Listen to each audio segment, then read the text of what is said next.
setiap ada yang beli lobster di sini, kita ngambil paket kemitraan, minimal pembelian 10 set, itu nanti kita hasil panennya kita tampung lagi. Itu berapa satu setnya? Satu setnya 150 kita indukan yang sudah siap dikawinkan. Kawin sendiri dia enggak? Ya, kawin sendiri, nggak perlu pakai penghulu. Budidaya lobster air tawar saat ini menjadi salah satu peluang bisnis yang menghasilkan. Lobster air tawar sebagai salah satu komoditas perikanan yang menjanjikan. Lobster air tawar bisa dibudidayakan dalam skala kecil, seperti halnya yang dilakukan oleh Randy. Laki-laki 30 tahun ini telah 4 tahun menekuni usaha budidaya lobster air tawar. Bagaimana Randy akan menjelaskan cara budidaya lobster air tawar dalam skala kecil? Mari kita ikuti liputan kami tentang lobster air tawar yang dilakukan oleh Randy dalam dunia usaha dunia kita semua.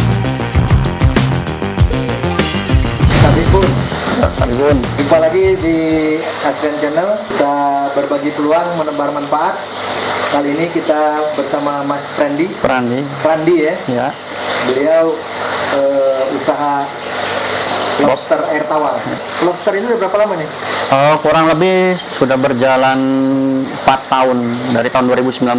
Oh, dari 2019 ya? Iya. Sebelum COVID lah ya? Iya, sebelum COVID kita. COVID jadi alasan terus sekarang. Nah, awal-awalnya sih cuman ini aja sih, cuman iseng gitu. Iya. Awalnya apa tuh idenya kok bisa ke lobster ini? Ya awalnya sih udah nyari ancang-ancang kita, karena dengar udah mau ada COVID, kita kan mulai ini tahun 2019 akhir. Oh iya. Kita udah mendengar ada COVID itu udah nyari ancang-ancang karena akan diadakan pengurangan karyawan di kerjaan saya dulu. Iya. Awalnya saya iseng ngelihat saudara yang di Bekasi awal-awalnya. Oh, dia memang main karena saya ngeliatnya kok kayak tertarik, setiap per minggu itu pasti ada pembeli, ada pengiriman. Jadi dikenalkanlah sama gurunya Cuncun Setiawan itu di sektor 7 ya, Bekasi sana. Nah, itu kita diajarin main ke sana.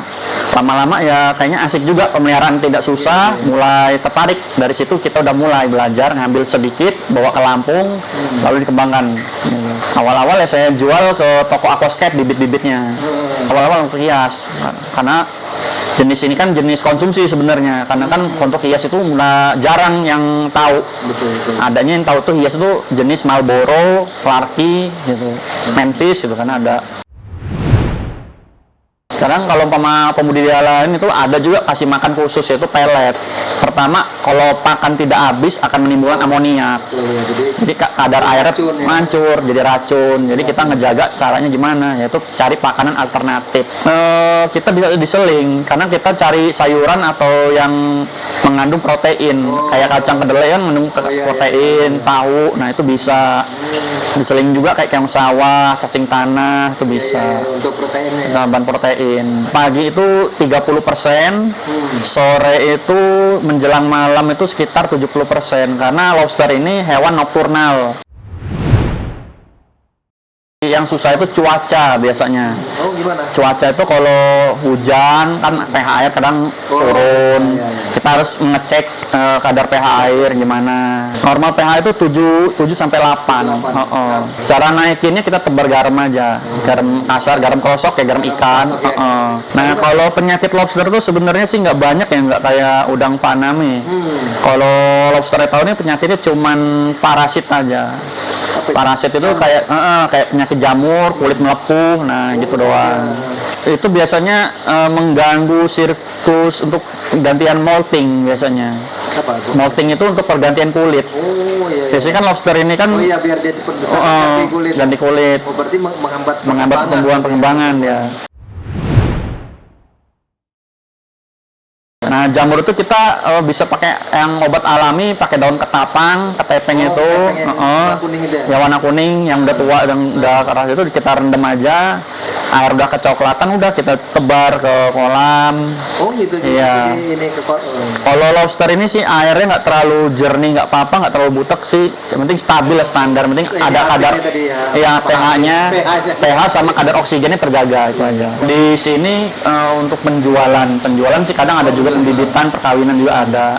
Nanti kalau umpama stoknya di sini terlalu banyak yang pembibitan yang lagi bertelurnya, bisa kita oper ke kolam pembesaran yang ditempatkan di daerah Teginaneng. Kalau dari benur ukuran 2 in sampai ukuran konsumsi sekitar 6 sampai 7 in ini kurang lebih 4 sampai 5 bulan. Per kilonya kalau untuk kita ngejual ke restoran itu harga tergantung ya, kalau pasar naik turun kita biasanya harga awal 150. Biasanya kalau restoran kan biasanya kontrak 3 bulan. Per minggu 10 kilo. Prospek bisnis lobster air tawar milik Frandi ini pun semakin menjanjikan karena harganya yang cukup stabil. Kini Friendly Farm memiliki beberapa pelanggan, termasuk salah satu di antaranya rumah makan yang ada di Bandar Lampung, yang dalam waktu 1 minggu memesan udang lobster milik Frandi sebanyak 10 kilo. Menariknya, lobster jenis ini bisa dijual dalam berbagai ukuran karena memiliki segmentasi pasar masing-masing di setiap ukuran.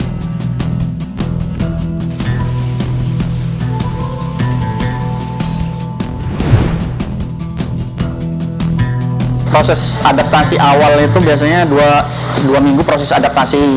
Minggu ke depan proses perkawinan. Bulan depannya baru sudah proses pengeluaran telur. Jadi saat telur lobster sudah masuk usia 2 minggu, baru kita pijah, kita taruh di kolam khusus untuk pengeraman. Iya, kita mijah, kita taruh di kolam selama kurang lebih 1 bulan sampai telurnya menetas. Satu indukan itu kalau standarnya yang ukuran 4 ini tuh sampai 100 sampai 150 butir telur. Dengan angka kematian hanya 20%.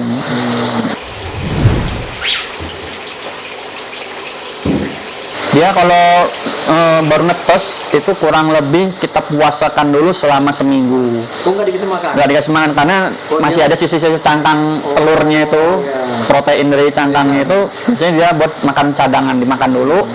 Seminggu kemudian baru kita bisa kasih makan cacing sutra.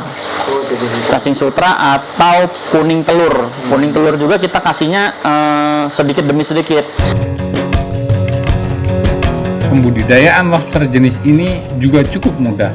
Selain lebih tahan penyakit, kebutuhan pakannya tidak bikin kantong jebol. Demikian sahabat Asrian, liputan kami tentang usaha budaya lobster air tawar yang ada di salah satu sudut kota Bandar Lampung. Semoga tayangan ini bermanfaat dan menginspirasi kita semua untuk berbagi peluang menebar manfaat. Saksikan terus dunia usaha, dunia kita semua, berbagi peluang menebar manfaat.